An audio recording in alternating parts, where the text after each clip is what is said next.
Good morning, student. I am Gopik Srivastava from ISSW. This is my third video of chapter number 1, Not for Profit Organization. In this video, we are discussing about a new topic, special fund, that is also known as fund-based accounting.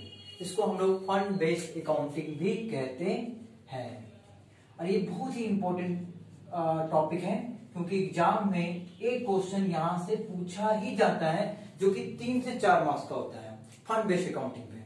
तो आपको यहाँ पे fund based accounting के बारे में पता होना चाहिए और ये भी याद रखिएगा, फंड बेस्ड अकाउंटिंग मतलब फंड का मतलब होता है संस्था के लिए फंड हमेशा लायबिलिटी होता है, ये याद रखिएगा। इसीलिए हमने यहाँ पहले से बना के रखा है बैलेंस शीट।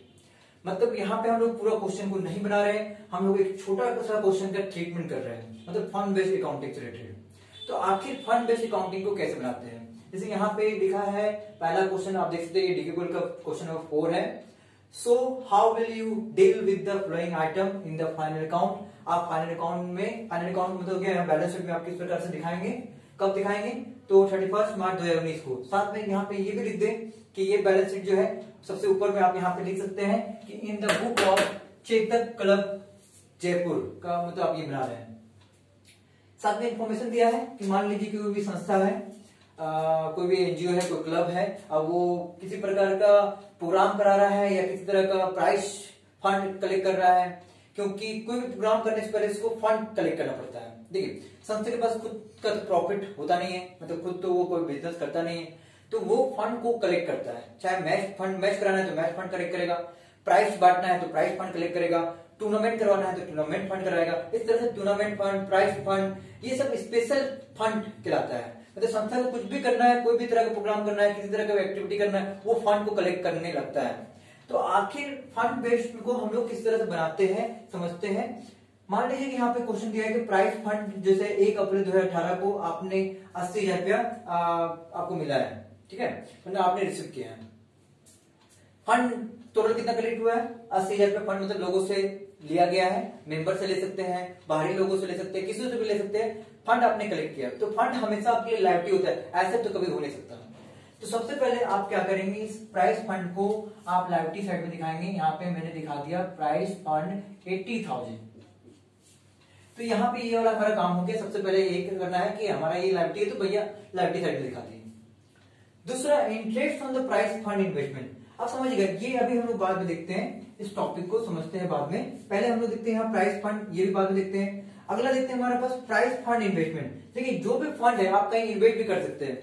अगर आप चंदा लिए हैं मेंबर से या लोगों से, तो आपका ये हक भी है कि आप संस्था का भलाई के लिए, संस्था का आगे बढ़ाने के लिए आप उसको कहीं इन्वेस्ट कर सकते हैं। और जैसे कहीं इन्वेस्ट कर दिए तो वो एसेट बन जाएगा।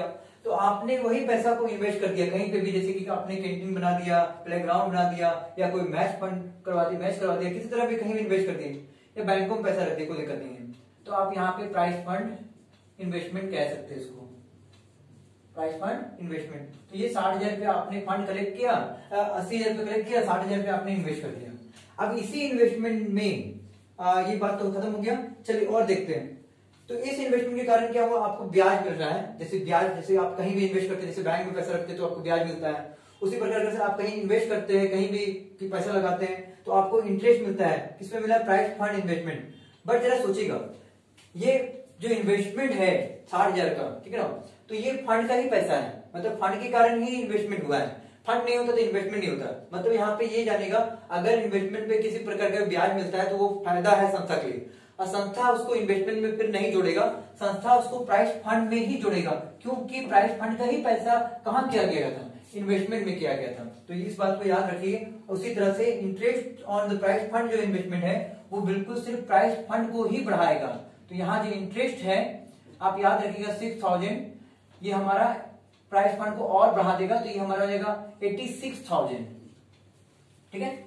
फिर इस प्राइस फंड के लिए कुछ लोग और डोनेशन भी दे रहे हैं, तो ये क्या हो गया, संस्था के लिए इनकम हो गया, तो उसको भी जोड़ देगा वो, डोनेशन को क्या करेगा, जोड़ देगा, तो ये हो गया 25,000।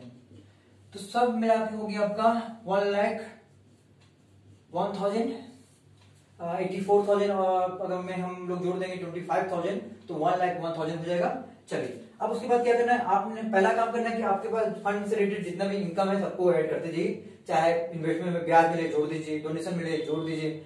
सारा फंड जोड़े तो देखिए 1,01,000 जो है हमारा टोटल फंड आ गया, डोनेशन के नाम पे, ब्याज के नाम पे, सबके नाम पे। पर एक खर्चा है आपका यहाँ पे दिख रहा है प्राइस फंड, प्राइस गिवन, मतलब आपने प्राइस फंड कलेक्ट कर लिया, आप आपने प्रोग्राम कराया होगा तो बच्चों को या किसी को भी जो मेंबर है या आपके साथ जो पार्टिसिपेट किया होगा संस्था में, अगर वो कोई चीज जीता होगा तो आप उसको प्राइज देंगे। तो ये आपके लिए खर्चा हो गया, आपने प्राइस 10,000 कर दिया, तो आप इसे लेस कर दीजिए, less price given, price given. तो ये प्राइस गिवन कितना हो गया हमारा 10,000, तो आप इसको माइनस कर सकते हैं, तो ये हमारा 91,000 आ जाएगा। ठीक है, उसके बाद हम लोग को कुछ भी नहीं करना है, बस जोड़ना था। इंटरेस्ट को हमने जोड़ दिया, डोनेशन को हमने जोड़ दिया, और यहाँ तो काम खत्म हो गया। शायद यहाँ पे हमको लगता है कुछ गलती है, हाँ बिल्कुल गलती है, थोड़ा सा मैंने गलती जोड़ दिया है। ठीक है, तो ये हो गया, ठीक है, चलो देखते हैं 11 हो जाएगा, सॉरी यहाँ पे 11 हो जाएगा, और तब ये हो जाएगा आपका 1,01,000।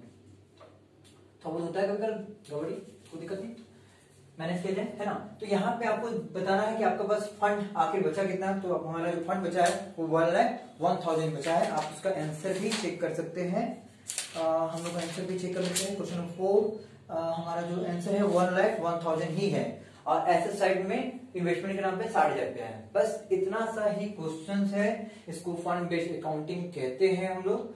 बस क्या जोड़ना है फंड में, अगर आप फंड पे पैसा इन्वेस्ट करते हो तो एसेट मानना है, तो ठीक है। तो आपको यहाँ पे याद रखिएगा, क्वेश्चन नंबर जो है देख सकते हैं यहाँ पे, क्वेश्चन नंबर 5 एक जैसा है, क्वेश्चन नंबर 6 एक जैसा है, क्वेश्चन नंबर 7 मैं नेक्स्ट क्लास में बताऊंगा, क्वेश्चन नंबर 7 थोड़ा अलग है। ठीक है, तो क्वेश्चन नंबर 4, 5, क्वेश्चन नंबर 8, 8, 9 चलिए कोई बात नहीं, क्वेश्चन नंबर 8 बन जाएगा, क्वेश्चन नंबर 4 बन जाएगा।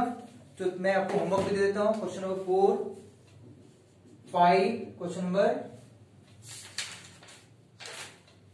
5, 6 और 8, साथ में इलास्ट्रेशन भी 4, 5, 6, 8। इलास्ट्रेशन मतलब क्या, एग्जाम्पल, ये सारा क्वेश्चन आपसे बन जाएगा सिर्फ इस एक क्वेश्चन से, ठीक ना।